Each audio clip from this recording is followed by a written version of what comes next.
नमस्कार दोस्तों, welcome to Shivali gold pieces में विशाल मिश्रा। आज हम बात करेंगे बहुत इंपॉर्टेंट टॉपिक बजट के संदर्भ में जो मोस्ट इंपॉर्टेंट एमसीक्यूज बन सकते हैं उसके संदर्भ में बात करेंगे, क्योंकि एमसीक्यूज आपको एग्जाम में डायरेक्ट देखने को मिलते हैं। ठीक है, तो पहला क्वेश्चन स्टार्ट करते हैं समय लॉस न करते हुए। तो पहला क्वेश्चन है, बजट 2025-26 के संदर्भ में निम्नलिखित कौन सा विकल्प सत्य है। ठीक है, बिहार के संदर्भ में इस बार बजट में काफ़ी अच्छी घोषणाएं की गई हैं, तो यहाँ पर देख लेते हैं। तो बिहार में पश्चिमी जो कोसी नहर है, ठीक है, इस परियोजना के लिए वित्तीय सहायता प्रदान की जाएगी। दूसरा है, ये सही ऑप्शन, बिहार में मखाना बोर्ड का गठन किया जाएगा या स्थापित किया जाएगा, ये भी ऑप्शन सही है क्योंकि बजट में उल्लिखित है। उसका तीसरा देखते हैं यहाँ पर, बिहार के पटना में, कहाँ पर, पटना में ग्रीन फील्ड एयरपोर्ट और बिहटा में ब्राउन फील्ड एयरपोर्ट की क्षमता में विस्तार किया जाएगा। देखिए, आप पटना में ग्रीन फील्ड और बिहटा में ब्राउन फील्ड, ये पॉइंट आपको ध्यान रखना है। इसके अलावा बिहार में ही एक और ग्रीन फील्ड एयरपोर्ट की घोषणा की गई है, ये भी बनेगा। ठीक है, अब हम दूसरे क्वेश्चन पे चलते हैं। यहाँ पर दूसरा क्वेश्चन है, बजट 2025-26 के अनुसार प्रधानमंत्री धन धान्य योजना के अंतर्गत कितने विकासशील जिलों को शामिल किया गया है। तो इसका ऑप्शन है, इसमें 100 जिलों को शामिल किया गया है। देखिए, जो प्रधानमंत्री धन धान्य योजना है, इसमें मेन पॉइंट है कि जो किसानों को कम उत्पादकता होती थी, मध्यम फसल गहनता थी, उसको कम करने के लिए, ठीक है, इसमें जो मदद बजट में किया जाएगा, 1.7 करोड़ किसानों को मदद होने की संभावना है। ठीक है, अब आगे बढ़ते हैं हम तीसरे क्वेश्चन पे। तीसरा क्वेश्चन यहाँ पर, बजट 2025-26 के अनुसार रक्षा क्षेत्र में कितना आवंटन किया गया है, डिफेंस सेक्टर में कितना आवंटन किया गया है। तो जो इसका राइट आंसर है, पहला है 6.81 लाख करोड़ रुपए। उसके बाद हम नेक्स्ट क्वेश्चन पे चलते हैं। चौथा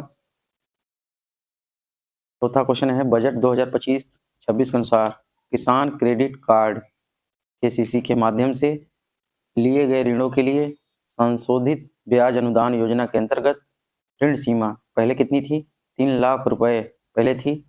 अब इसको बढ़ाकर कितना किया गया है, बढ़ाकर ये 5 लाख रुपए कर दिया गया है। कितना, 5 लाख।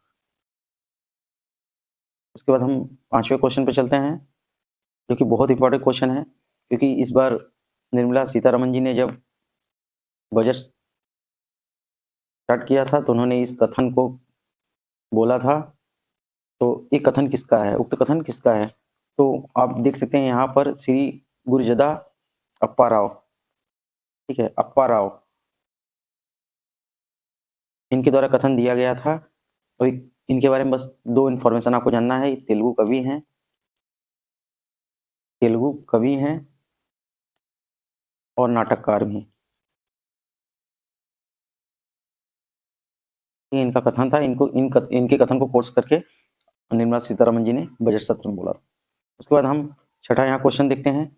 छठा क्वेश्चन है, सर्वाधिक बार लगातार बजट पेश करने वाले देश के वित्त मंत्री कौन हैं। तो अगर हम सर्वाधिक बार लगातार, अगर यहाँ पर हम ना देखें, लगातार ना देखें, तो सर्वाधिक बार इन्होंने दिया था, मोरारजी देसाई ने 10 बार दिया था। लेकिन निर्मला सीतारमण इसका राइट आंसर होगा, क्योंकि इन्होंने लगातार इन्होंने 8वीं बार दिया है, इस बार 8वीं बार। ठीक है, हम अब अगले क्वेश्चन पे चलते हैं। 7वां क्वेश्चन, ये भी बहुत इंपॉर्टेंट है। निम्नलिखित किस वित्तीय वर्ष के बजट को देश का, अपने देश का, भारत का ब्लैक बजट कहा जाता है। तो इसका राइट आंसर ये है, 1973 से 1974। फैक्ट आपको याद रखना होगा। उसके बाद हम बात करते हैं 8वें क्वेश्चन पे, देश का पहला बजट पेश करने वाले पहले वित्त मंत्री कौन थे। पहले वित्त मंत्री कौन थे देश का पहला बजट जिन्होंने पेश किया था। तो ये थे जेम्स विल्सन। कौन थे, जेम्स विल्सन। अब भारत के पहले वित्त मंत्री कौन थे, भारत के जो पहले वित्त मंत्री थे, आर.के. शनमुखम चेट्टी। ठीक है, आगे बढ़ते हैं। 9वां क्वेश्चन है, 12 लाख तक की इनकम पर कितने % टैक्स लगाया जाएगा। देखिए, मध्यम वर्ग के आम लोगों के लिए सबसे अच्छा रहा ये बजट, क्योंकि इसमें 0% ब्याज लगेगा। ठीक है, 0%, शून्य एकदम। उसके बाद हम बात करते हैं क्वेश्चन नंबर 10 की। केंद्रीय बजट 2025-26 के अनुसार ज्ञान पर केंद्रित कितने सेक्टर हैं? तो पहले हम देख लेते हैं कि ज्ञान क्या चीज है। तो जी से हो गया आपका गरीबी, वाई से हो गया आपका युवा। देखिए जो विषय केंद्रित विषय हैं उनके संदर्भ बात करते हैं। ए से अन्नदाता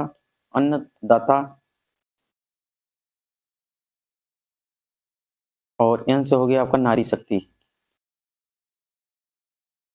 तो सेक्टर की बात करते हैं तो इसमें टोटल सेक्टर कितने हैं? 10 सेक्टर हैं, आप अच्छे तरीके से देख लीजिएगा। उसके बाद हम बात करते हैं यहाँ पर जो इंपॉर्टेंट क्वेश्चन उसी के संदर्भ में यहाँ बात कर रहे हैं। जल जीवन मिशन के लक्ष्य को 100% हासिल करने हेतु इस मिशन को कितने वर्ष और आगे बढ़ाए जाने की घोषणा की गई? देखिए जल जीवन मिशन को अचीव नहीं कर पाए थे, जिसकी वजह से अब इसको फिर से इस बजट में शामिल करके 2028 तक 100% कवरेज के साथ आगे बढ़ाया गया। फिर उसके बाद बात करते हैं 12वां नंबर क्वेश्चन।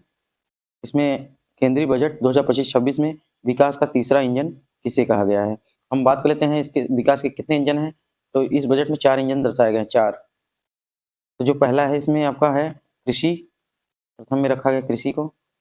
द्वितीय में आपका रखा गया है एमएसएमई को। तृतीय में आपका रखा गया निवेश। चतुर्थ में आपका रखा गया निर्यात संवर्धन। तो आप यहाँ से देख सकते हैं पहला, दूसरा, तीसरा और चौथा। तो तीसरा इंजन पूछा गया था निवेश, इसका ऑप्शन बी होगा सही। उसके बाद हम आगे बढ़ते हैं 13वें क्वेश्चन पे। तो विकसित भारत के लिए परमाणु ऊर्जा मिशन के अंतर्गत लघु मॉड्यूलर रिएक्टरों के लिए कितने करोड़ रुपए के परिव्यय के साथ स्थापित किया जाएगा? तो इसका जो राइट आंसर है 20,000 करोड़ रुपए। उसके बाद हम नेक्स्ट क्वेश्चन पे चलते हैं 14वां नंबर।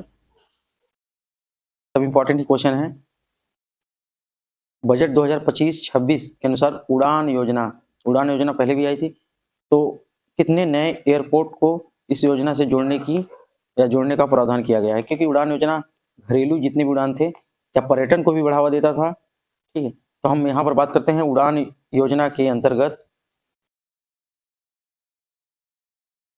कितने नए एयरपोर्ट को सम्मिलित या जोड़ने का इस योजना से प्रावधान किया गया है? तो इसका जो ऑप्शन है इसका 120 नए और एयरपोर्ट बनेंगे देश में, घरेलू, अंतर्राज्यीय, ठीक है। तो ये आपका ऑप्शन बी यहाँ सही होता है, 120। ए याद कर लीजिए इसे। इसका 15वां लास्ट क्वेश्चन है आपका, ये भी बहुत इंपॉर्टेंट है। केंद्रीय बजट 25-26 में कितने नए पर्यटन स्थलों को विकसित करने की योजना बनाई गई है? तो जो इसका राइट आंसर है 50, ऑप्शन बी। जैसे आपने देखा होगा रामायण सर्किट और काफी बनाया गया है, तो उसके संदर्भ में ही नए पर्यटन स्थलों को और विकसित किया जाएगा, योजना बनाई गई है। Thanks for watching.